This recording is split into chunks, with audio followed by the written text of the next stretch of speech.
Hello साथियों, तो कैसे हैं आप सब। तो आप सबके लिए मैथ का सीरीज़ लेकर के आए हैं। आज से जो है मैथ का जो कंटिन्यू सीरीज़ आपके लिए डालेंगे। ठीक है साथियों। तो आज का जो पहला प्रश्न है हमारा मैथ का 25 क्वेश्चन का सीरीज़ है। इसमें देखिए आप लोग अपने आप को आंकिए कि आप लोग किस पानी में हैं, क्या कहाँ तक आप लोग बना पाते हैं नहीं पाते हैं। ठीक है।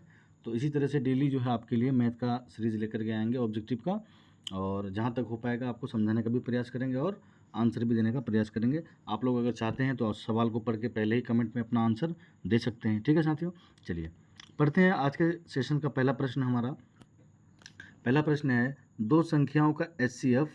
ठीक है, दो संख्या है कोई, उसका एचसीएफ और एलसीएम दोनों का जो गुना कर देंगे हम ना, तो क्या आएगा आपको बताना है। ठीक है, मान लेते हैं कोई दो संख्या है, आप लोग पढ़े होंगे कि लॉसो गुना मौसो बराबर क्या होता है, पहली संख्या गुना दूसरी संख्या होता है ना, कि लॉसो गुना गुना मौसो बराबर में क्या होता है आपका, दोनों संख्याओं का गुणनफल। मतलब दोनों संख्या का क्या होता है, दोनों संख्या का गुणनफल होता है। ठीक है, और ये जो आपका फॉर्मूला है दोनों संख्या का गुणनफल, ये जो आपका फॉर्मूला है ये सिर्फ दो संख्याओं के लिए ही लागू होगा। इस बात को याद रखिएगा। ये जो फॉर्मूला है एलसीएम गुना एचसीएफ बराबर पहली संख्या गुना दूसरी संख्या भी लिख सकते हैं, या लिख सकते हैं दोनों संख्याओं का गुणनफल। ये सिर्फ दो संख्याओं का एलसीएम एचसीएफ के लिए ही लागू होगा। तो ये जो है सिर्फ दो संख्याओं के लिए ही लागू होता है। ठीक है, तो क्या होगा ऑप्शन हमारा, संख्याओं का अंतर होगा, ये तो संख्याओं का योग होगा, संख्याओं का गुणनफल होगा, या इनमें से कोई नहीं होगा। बताइए आप लोग क्या आंसर होगा। लॉसो गुना मौसो बराबर क्या होता है, दोनों संख्याओं का गुणनफल, यानी कि पहली संख्या गुना दूसरी संख्या। तो इसका आंसर क्या होगा भाई, सी होगा। सी ऑप्शन जो होगा करेक्ट होगा। ठीक है, चलते हैं आगे बढ़ते हैं। अगला क्वेश्चन को देखते हैं क्या है। √2 किस प्रकार की संख्या है। जो √2 है ये किस प्रकार की संख्या है, √2 किस प्रकार की संख्या है, परिमेय संख्या है, अपरिमेय है, पूर्णांक है, या प्राकृतिक संख्या है, आपको बताना है। ठीक है, तो √2 जो भी मान रूट में रहता है, जो मतलब रूट के अंदर में जो भी मान रहेगा, अगर वो किसी की संख्या का वर्ग नहीं है तो वो क्या होगा, अपरिमेय संख्या होता है। क्या होता है, अपरिमेय संख्या होता है। इसका आंसर क्या होगा, बी जो इसका आंसर होगा करेक्ट होगा। ठीक है, बी ऑप्शन जो है, रूट के अंदर जो भी मान रहेगा। लेकिन अगर आपको दे देगा रूट के अंदर 81, तो ये देखिए किसी न किसी का वर्ग है। किसका वर्ग है, ये 9 का वर्ग है। ठीक, तो ये क्या हो जाएगा हमारा, फिर परिमेय संख्या होगा, याद रखिएगा। ठीक है, मतलब रूट से जिसका भी मान नहीं निकलेगा बाहर ना, वो होगा हमारा अपरिमेय संख्या। या इसको हम लोग इस तरह से भी समझ सकते हैं। मान लेते हैं कि रूट के अंदर हमको दे दिया है 10, क्या दिया हुआ है 10, और पूछा है हमसे कि ये परिमेय है या अपरिमेय। तो आसान तरीका होता है इसका, हम लोग क्या कर देते हैं, आभाज्य गुणनखंड कर देते हैं। ठीक है, क्या कर देते हैं, आभाज्य गुणनखंड कर देते हैं। क्या होगा, 2 और 5। यहाँ पर देखिए जोड़ा में अगर आता, गुना में क्या आया, 2 और 5 आया। आभाज्य गुणनखंड में क्या आया, 2 और 5। अगर जोड़ा में आता, मतलब 2 अगर है तो 2 ठो आता, या 4 ठो आता, मतलब जोड़ा में आना चाहिए था। 5 अगर है तो 5 भी जोड़ा में अगर आता तो वो परिमेय होता, अन्यथा परिमेय फिर वो नहीं होगा। जैसे अगर आपको हम दें 16, एक सवाल लेते हैं, √16 के बारे में बताना है ये परिमेय है या अपरिमेय। तो कुछ भी नहीं करना है आपको, इसका एलसीएम जैसे करते हैं ना, आभाज्य गुणनखंड कर देना है। ठीक है, किसी को वर्ग याद है तो वो तुरंत बता देगा, लेकिन वर्ग याद नहीं है तो फिर भी हम लोग बना सकते हैं ऐसे, इस तरह से। फिर 2 से अगर करेंगे तो कितना आ जाएगा, 4 आ जाएगा। फिर 2 से अगर हम लोग करेंगे यहाँ पे तो 2 आएगा। तो देखिए जोड़ा में आ रहा है ना, 2 का जोड़ा, 2 का जोड़ा बना है कि नहीं बना है। तो 2 का जो जोड़ा बना है ये आपका परिमेय हो जाएगा। ठीक है, अगर जोड़ा नहीं बनेगा तो वो फिर क्या हो जाएगा, अपरिमेय हो जाएगा। ठीक है साथियों, समझ रहे होंगे आप लोग। चलिए इसका आंसर क्या हुआ था, इसका आंसर जो होगा बी होगा। ठीक, चलिए अगला ऑप्शन को चल देखते हैं क्या है अगला ऑप्शन हमारा।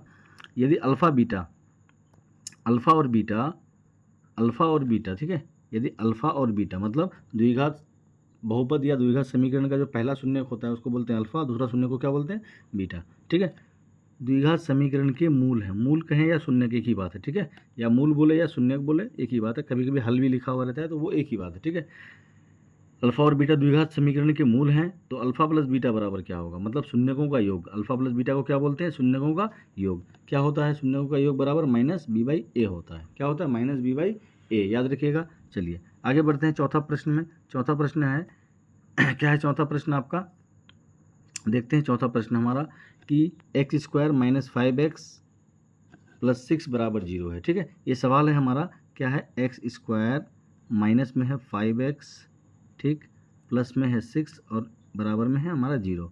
तो मतलब द्विघात बहुपद मतलब द्विघात बहुपद ही है, लेकिन अगर बराबर में अगर आपको कुछ जीरो दे देना तो ये द्विघात समीकरण कहलाता है। ठीक है, अगर ये जीरो नहीं रहता, बराबर में ये जीरो नहीं रहता तो ये द्विघात बहुपद होता, लेकिन बराबर में अगर जीरो है तो ये द्विघात समीकरण हो गया।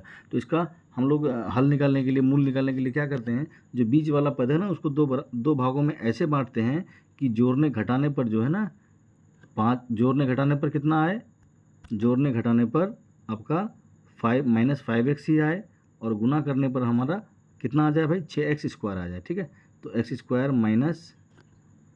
2x - 3x करेंगे, और इन दोनों को अगर जोड़ेंगे तो -5x ही होगा, और इन दोनों को अगर हम लोग गुना करेंगे तो प्लस में 6x² आ जाएगा। ठीक है, तो ये टुकड़ा हम किए हैं 5x का, जो मध्य पद है उसको दो बराबर भागों में बांटे हैं, तो ठीक बांटे हैं। ठीक है, चलिए अब इसमें कॉमन ले लेंगे, इन दोनों में कॉमन ले लेंगे तो x कॉमन हो जाएगा x² से, माइनस में बचेगा 2। अच्छा, यहाँ पे 3 कॉमन ले लेंगे तो x - 2, और बराबर में क्या हो गया आपका 0 हो गया। तो यहाँ हम लोग देखते हैं क्या हुआ है, गुणनखंड में क्या आ गया है, x - 3 और आ गया है x - 2 बराबर 0, ये 2 है। ठीक है, बराबर क्या आ गया है 0। तो देखिए 3 माइनस में है, उसको 0 के बराबर कर देंगे, अगर इस बॉक्स को 0 के बराबर कर देंगे तो प्लस में 3 आ जाएगा, इस बॉक्स को 0 के बराबर कर देंगे तो आपका प्लस में 2 आ जाएगा। तो 2 प्लस में 3 प्लस में, किस ऑप्शन में है भाई, ऑप्शन नंबर बी हमारा करेक्ट होगा। ठीक है, चलिए अगला क्वेश्चन को देखते हैं।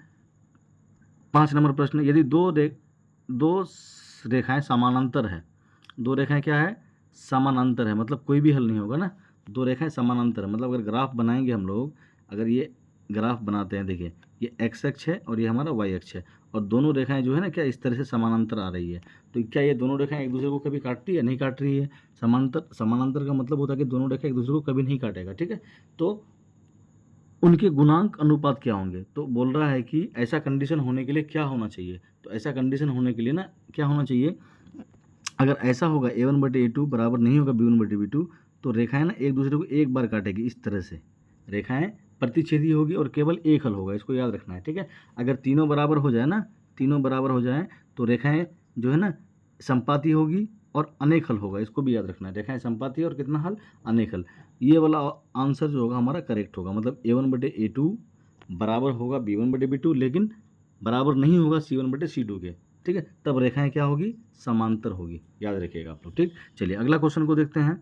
अगला प्रश्न है 2, 4, 6, 8 का 10वां पद निकालना है। क्या निकालना है, 10वां पद निकालना है। तो देखिए 10वां पद निकालना है, a10 निकालना है हमको, क्या निकालना है, a10। तो 10वां पद निकालने का फॉर्मूला है सीधा सीधा a प्लस कितना d, 9d, यहाँ से एक कम d कर देंगे, a प्लस कितना d, 9d। a कितना है आपका प्रथम पद 9, डी कितना है आपका दूसरा पद से पहला पद घटा दीजिए, मतलब 4 में से 2 घटा दीजिए, कितना आ जाएगा, 2 आ जाएगा। तो देखिए 9 दूनी 18 और 2 कितना हो गया हमारा 20 आंसर होगा। किस ऑप्शन में है 20, ऑप्शन नंबर बी में है हमारा 20। ठीक है, तो ऐसे ही आपको अगर बोलेगा 20वां पद तो a प्लस 19d, ऐसे ही बोलेगा आपको 40वां पद तो a प्लस 39d करके डायरेक्ट निकाल लेंगे हम लोग मान। ठीक है, चलिए कब निकलेगा, जब इसमें a और d पता रहेगा तभी निकल पाएगा। ठीक है, चलिए आगे बढ़ते हैं 7वां प्रश्न में।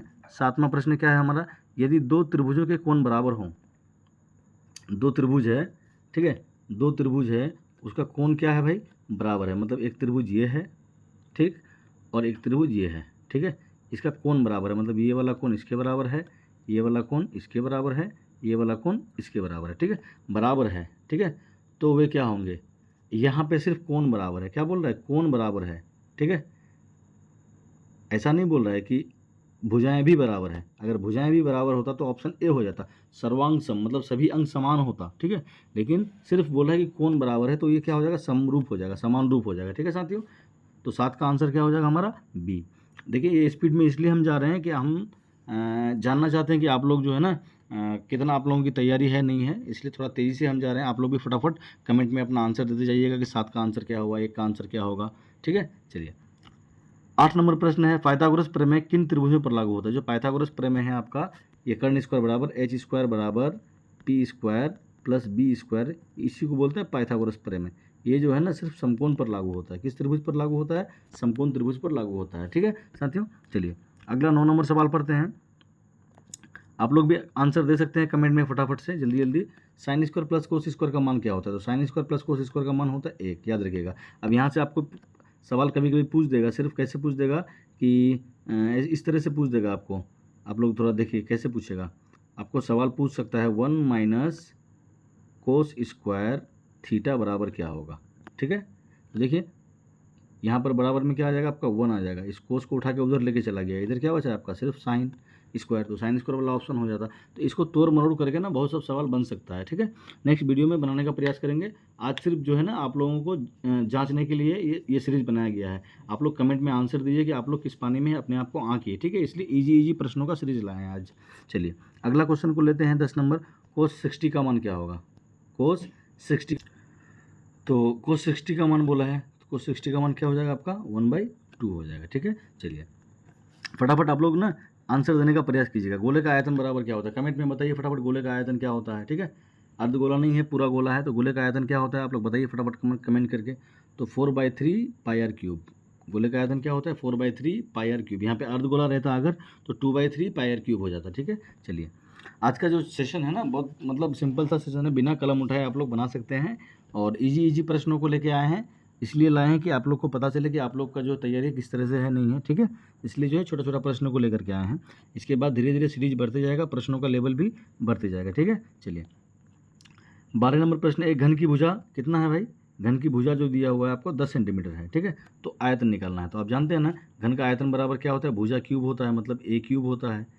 तो 10 का क्यूब अगर हम लोग करेंगे तो 10 गुना 10 कर देंगे तो कितना हो जाएगा 1000 हो जाएगा। कितना हो जाएगा 1000 घन सेंटीमीटर, ठीक है। तो ऑप्शन क्या हो जाएगा हमारा 1000 सेंटीमीटर क्यूब वाला आंसर हो जाएगा। इसमें अच्छा बी भी 1000 ही दे दिया हुआ है, तो इसका दोनों आंसर हो जाएगा, 1000 आंसर हो जाएगा, ठीक है। चलिए अगला क्वेश्चन को देखते हैं क्या है। यदि समीकरण x + y = 5, 2x + 2y = 10 तो इनके हल की स्थिति क्या होंगी? तो वही हल का स्थिति को पता लगाने के लिए हमको ऐसा करना पड़ेगा। देखिए इसमें जो है ना यहाँ पे है आपका A1 A2 B1 B2 वाला मामला है। ये आपका है A1, ठीक, ये आपका है B1, ये आपका है C1, ठीक है। अच्छा ये ध्यान रहे A1 B1 C1 ये सब एक तरफ होना चाहिए, ठीक है। ऐसा नहीं कि इस समीकरण में जो है C अलग C जो है लेफ्ट साइड में है बराबर के और इसमें राइट साइड है, तो नहीं हो पाएगा, एक तरफ ही होना चाहिए दोनों, ठीक है। अच्छा यहाँ पे आपका A2, ये आपका है B2 और ये आपका है C2। तो मान निकाल लीजिए आप A1/A2 का मान निकाल लीजिए। A1/A2 का मान देखिए कितना होगा, A1/A2 का मान देखिए कितना हो जाएगा, तो 1/2 हो जाएगा। अच्छा वहीं पर B1/B2 का भी मान निकाल लीजिए आप, B1/B2 का भी मान निकाल लीजिए, देखिए कितना मान होगा B1/B2 का, इसका भी 1/2 हो जाएगा, ठीक है। अब इस कंडीशन पर जब A1/A2 और B1/B2 बराबर आ जाए ना तो उसके बाद फिर हम लोग C1/C2 भी निकालेंगे। तो C1/C2 भी निकालते हैं। C1/C2 का देखिए 5 दूना 10, 5/10 काट देंगे तो कितना आ जाएगा, इसका भी हमारा आ जाएगा 1/2। तो देखिए तीनों बराबर हुआ, A1/A2 बराबर B1/B2 और बराबर में C1/C2। जब तीनों बराबर हो जाता है ना इसका अनेक हल होता है और रेखाएं संपाती होती है, ठीक है। अपरिमित रूप से कितना हल होता है, अनेक हल होता है, ठीक। चलिए अगला सवाल को देखते हैं 14 नंबर प्रश्न को। यदि A1/A2 बराबर नहीं है B1/B2, ठीक है, अगर पहला वाला ही बराबर नहीं है A1/A2 और B1/B2 का मान बराबर नहीं है तो इसका केवल एक हल होगा और रेखाएं जो होगा ना जो ग्राफ खींचेंगे हम लोग तो इसका जो रेखा सब होगा इस तरह से, मान लो एक रेखा गया है तो दूसरा रेखा ऐसे आएगा, केवल एक हल होगा, ठीक है। रेखाएं प्रतिच्छेदी होगी और अद्वितीय रूप से एक हल होगा, ठीक। चलिए अगला 14 के बाद 15 नंबर प्रश्न है। एक शंकु की ऊंचाई, एक शंकु है, शंकु आप लोग देखे होंगे इस तरह से, एक शंकु है हमारा। इस शंकु की ऊंचाई दिया हुआ है कितना 12, ऊंचाई कितना है 12, ठीक। और त्रिज्या कितना है r जो है हमारा कितना है भाई 5, ठीक। और बोला है कि आयतन निकालो। तो शंकु का आयतन कितना होता है जानते हैं आप लोग ना 1/3 पाई r स्क्वायर h, पाई r स्क्वायर, स्क्वायर मतलब 5 का स्क्वायर और h का मान कितना है 12। और देख रहे हैं ऑप्शन में जो है ना पाई को पाई रख दिया है, तो पाई का मान पाई ही रहने दीजिए, पाई को पाई रहने दीजिए, ठीक है। तो 1/3 इधर ले लिए हम, 25 × 12। अब 12 को देखें 3 से काट देंगे तो 4 आ जाएगा, 25 चौक कितना हो जाएगा 100 पाई हमारा आंसर हो जाएगा। कितना हो जाएगा भाई 100 पाई। 100 पाई देखिए कहाँ है, ऑप्शन ए में है, ठीक।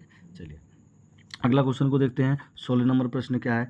त्रिज्या 3 सेंटीमीटर वाले अर्धगोले का आयतन, पूरा गोला नहीं है तो अर्धगोले का आयतन का जो फॉर्मूला होता है 2/3 पाई आर क्यूब होता है, पाई आर क्यूब होता है। और यहाँ देख रहे हैं हम लोग ना कि पाई को पाई रहने देना है, पाई को क्या करना है पाई रहने देना है, तो रहने देते हैं। आर क्यूब मतलब 3 का क्यूब, मतलब 3 को 3 बार गुना कर देंगे, 3 को क्या कर देंगे 3 बार गुना कर देंगे। अब देखिए इस 3 से ये 3 कट गया, 3 3 9 दूना 18 पाई आंसर हो जाएगा। कितना हो जाएगा 18 पाई। किस ऑप्शन में 18 पाई, तो पहला ऑप्शन में ही है हमारा 18 पाई, ठीक है। चलिए अगला क्वेश्चन को देखते हैं। साइन का मान दिया हुआ है, किसका मान दिया हुआ है, साइन का मान दिया हुआ है, मतलब साइन का मान कितना दिया हुआ है, 3/5 है। ठीक है, तो साइन का मान का मतलब समझ रहे हैं आप, साइन का मान दिया हुआ है, इसका मतलब p/h दिया हुआ है। p/h कितना है, 3/5 है। मतलब p पता चल गया हमको, h पता चल गया हमको, और कोस निकालना है। तो कोस में b होता है, तो b निकालना पड़ेगा। क्या निकालना पड़ेगा, तो b बराबर डायरेक्ट लगा देते हैं, h² मतलब 25, 9 कितना देखिए आप, तो 16 आ जाएगा, और 16 का कितना निकल के आ जाएगा, 4। b का मान आ गया 4, और b/h निकालना है। ठीक है, h का मान देखिए यहाँ 5 है, और b का मान कितना आया, 4। कोस बराबर क्या होता है, b/h, तो कितना हो जाएगा हमारा, 4/5। देखिए किस ऑप्शन में है, 4/5, 4/5 ऑप्शन नंबर ए में है। ठीक है, तो ए करेक्ट आंसर होगा हमारा। चलिए 18 नंबर प्रश्न को देखते हैं। यदि मीडियन, मीडियन मतलब होता है माध्यक, मीडियन का मतलब क्या होता है, मीन मेडियन मोड, हाँ मीडियन मतलब होता है माध्यक। ठीक है, और मोड मतलब होता है बहुलक, और मीन मतलब होता है माध्य। ठीक है, इसका मतलब होता है माध्यक या माध्यिका, इसका मतलब होता है बहुलक, और इसका मतलब क्या होता है आपका, मीन मतलब माध्य होता है। ठीक है, दिया हुआ है। ठीक है, मतलब माध्यक दिया हुआ है कितना, ये है माध्यक, इसको बोलते हैं माध्यक। माध्यक कितना दिया हुआ है आपको, माध्यक दिया हुआ है 25, इसको बोलते हैं बहुलक। इसको क्या बोलते हैं, बहुलक। अच्छा, इसको बोलते हैं माध्य, हमको माध्य नहीं पता है, माध्य निकालना होगा। तो देखिए एक फॉर्मूला याद रखिएगा, बहुलक बराबर होता है, या फॉर्मूला याद रखिएगा, सीधा सीधा लिख देते हैं। देखिए m बराबर, ठीक है, मोड बराबर बहुलक बराबर होता है आपका 3 माध्यक, 3 माध्यक, 3 माध्यक और माइनस में 2 माध्य, 3 माध्यक माइनस 2 माध्य। ठीक है, इसको याद रखिएगा आप लोग। बहुलक बराबर क्या होता है, 3 माध्यक माइनस 2 माध्य। इसको ये बट्टा नहीं है, ये जो खींचे हैं बट्टा नहीं है। ठीक है, ध्यान रखिएगा, 3 माध्यक माइनस 2 माध्य। तो माध्यक कितना है आपको, माध्यक दिया हुआ है कितना, 25 माइनस 2 माध्य। माध्य पता है क्या हमको, अच्छा माध्य नहीं पता है, माध्य को माध्य ही रहने देते हैं। ठीक है, अब देखिए हमको क्या दिया हुआ, 27 दिया हुआ ये। ठीक, अच्छा अब इसको देखिए क्या हो जाएगा, अगर इस 2 माध्य को उठा के इधर लेके आ जाएंगे तो 2 माध्य कितने किस में आ जाएगा, प्लस में आ जाएगा। 2 माध्य इस तरफ लेके आ गए बराबर, अच्छा 27 को उधर लेके चले जाएंगे, और ये 25 या 75 हो जाएगा। तो 75 में से 27 को घटा दीजिए आप, देखिए कितना आ जाएगा।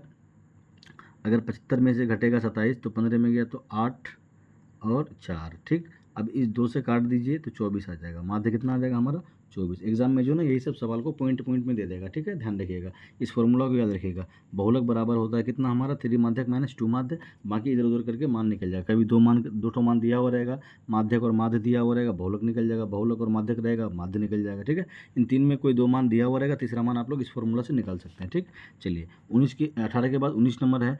एक ताश की गड्डी को, ताश देखें आप लोग, एक ताश का गड्डी है जिसको ना 4 भागों में बांटा गया है। कितना भागों में बांटा गया है, 4 भागों में बांटा जाता है, और सब प्रत्येक भाग में ना 13 पत्ता रहता है ताश का। ठीक, 13 पत्ता रहता है, और यहाँ बोला है कि इक्का आने की प्रायिकता।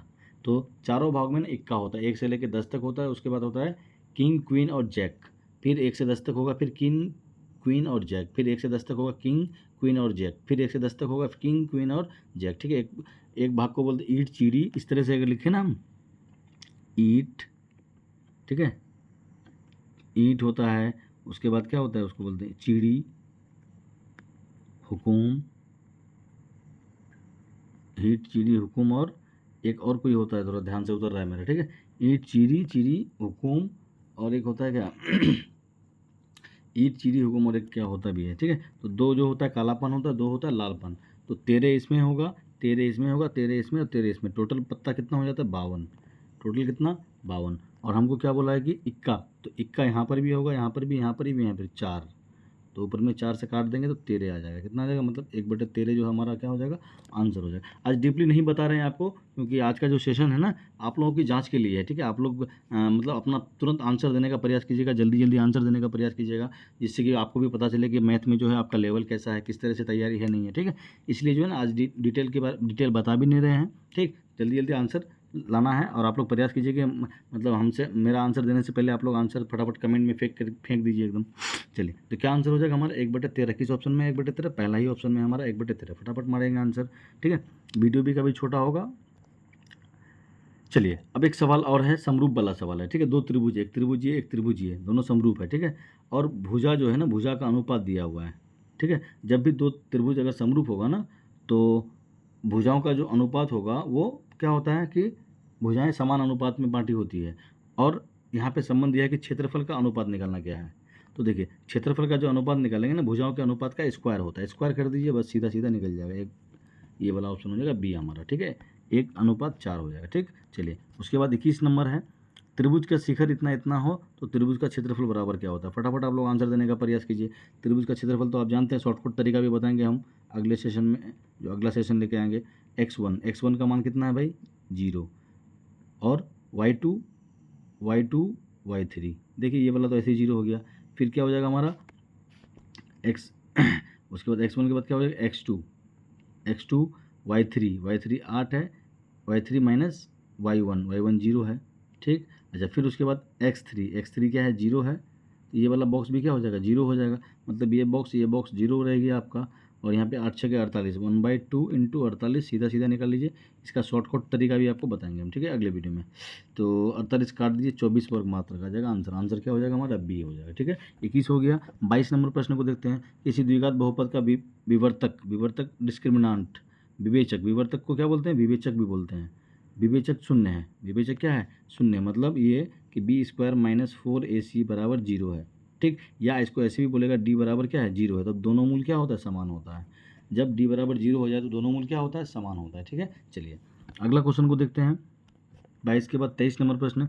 एपी के 15 पदों का योग 450 है। कितना पदों का 15 पदों का योग 450 है। देखिए आप जानते हैं ना SN बराबर, तो SN बराबर फॉर्मूला क्या होता है आपका n/2 into 2a plus n-1 into में d होता है, ठीक है, ये फॉर्मूला है हमारा। ठीक, अच्छा SN कितना दिया हुआ है 450, n कितना है 15/2।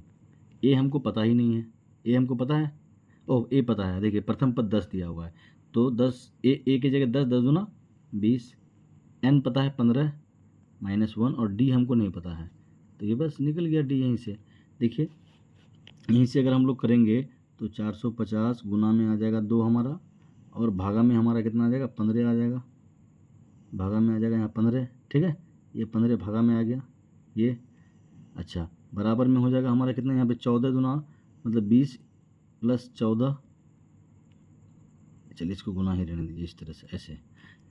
चलिए अब देखिए 15 से काटेंगे, अगर ये 15 है नीचे बट्टा में 15 है, 15 × 45 30 आ जाएगा, 30 को 2 से गुना करेंगे 60 होगा, और 60 में से अगर 20 माइनस कर देंगे हम लोग, 60 में 20 माइनस कर देंगे तो कितना आ जाएगा, 60 में 20 माइनस कर देते हैं अगर तो 40 आ जाएगा। कितना आ जाएगा 40 आ जाएगा ना, 60 में अगर 20 माइनस कर देंगे तो कितना आ जाएगा 40 आ जाएगा। तो देखिए यहाँ 30 और 2 को गुना करेंगे 60 में से ये 20 माइनस हो जाएगा, इधर आके माइनस हो जाएगा तो कितना आ जाएगा 40/14। 40/14 को हम लोग अगर काटेंगे तो ये हो जाएगा 20/7। किसी भी ऑप्शन में 20/7 है क्या, किसी भी ऑप्शन में 20/7 नहीं है, ठीक है, तो इसका जो ऑप्शन जो है ना गलत दिया हुआ है, तो 20/7 जिसका भी आंसर हो रहा है वो करेक्ट होगा, ठीक है। चलिए अगला 24 नंबर प्रश्न को देखते हैं। इतना और इतना का योग क्या होगा, ठीक है, √8। अच्छा √8 को हम लोग इस तरह से कर सकते हैं क्या, 2 × 2 × 2, योग बोला है तो प्लस कर देते हैं, और 18 को हम लोग कर सकते हैं 2 × 3 × 3। अब देखिए रूट के अंदर अगर जोड़ा मिल जाता है तो बाहर निकलता है ना, यहाँ से एक जोड़ा बना और एक तो नहीं बना, ठीक है, ऐसा होगा, और यहाँ पर भी 3 निकलेगा और ये रह जाएगा। तो योगफल में क्या होता है, अगर अंदर सेम हो, रूट के अंदर देखिए अंदर अगर सेम है तो बाहर बाहर वाला को जोड़ सकते हैं हम लोग, तो 5√2 हो जाएगा आंसर। क्या हो जाएगा 5√2, ऑप्शन ए इसका करेक्ट आंसर होगा, ठीक है। अच्छा 25 नंबर प्रश्न को देखते हैं। फिर सेम सवाल आ गया है। अगर भुजाओं का अनुपात दिया हुआ है, दो समरूप त्रिभुज है, भुजा का अनुपात दिया हुआ है, तो क्षेत्रफल का अनुपात निकालने के लिए स्क्वायर कर दीजिए। तो 9 और 16 कहाँ है, ऑप्शन नंबर बी में है हमारा, ठीक है। चलिए लास्ट सवाल आज के सेशन का 26 नंबर है। सूर्य की किरण 30 डिग्री कोण बनाकर किसी स्तंभ, कोई मतलब खंबा है, ठीक है। तो सबसे पहले देखिए ये मिट्टी है हमारा, ये ज़मीन है, एक खंबा है, ठीक है। सूर्य की किरण 30 डिग्री कोण बनाकर किसी स्तंभ की छाया बनाती है, मतलब ये 30 डिग्री है, यहाँ पे छाया बनता है। ये कितना डिग्री का है हमारा 30 डिग्री का है, कितना डिग्री है 30 डिग्री है, ठीक है। तो छाया की स्तंभ की छाया बनाती है यदि छाया की लंबाई, मतलब छाया जो है यहाँ से यहाँ तक है, ये 10 मीटर लंबा है, ठीक, और ये हमको निकालना है। तो देखिए किस फॉर्मूला में दोनों आता है, P/B, 10 का फॉर्मूला में आता है, 10 का फॉर्मूला में आता है 1030 बराबर P/B, वाट/10। 1030 का मान होता है 1/√3 होता है, ठीक है, तो 10 गुना में आ जाएगा, मतलब अगर इसको तोड़ा जाए तो 10√3 और बटे में कितना आ जाएगा हमारा 3 आ जाएगा। ठीक है, तो इसको अगर काटिएगा तो काटने से क्या हो जाएगा, √3 का मान अगर कीजिएगा 3 3 9 होगा इसका 10√3/3। किसी भी ऑप्शन में 10√3/3 है नहीं दिया हुआ है। ठीक है, तो ठीक है साथियों, आज आप लोग पता चल गया आप लोग किस पानी में हैं। देख लीजिए कितना सही बनाए हैं नहीं बनाए हैं आप लोग। 26 प्रश्न का सीरीज था, कितना सही गलत है आप लोग अंदाज़ा लगा लीजिए किस पानी में है आप लोग। और कल से जो है आपका थोड़ा सा इससे टफ और थोड़ा समझा करके भी बताएंगे आपको। ठीक है साथियों, धन्यवाद आप सभी का।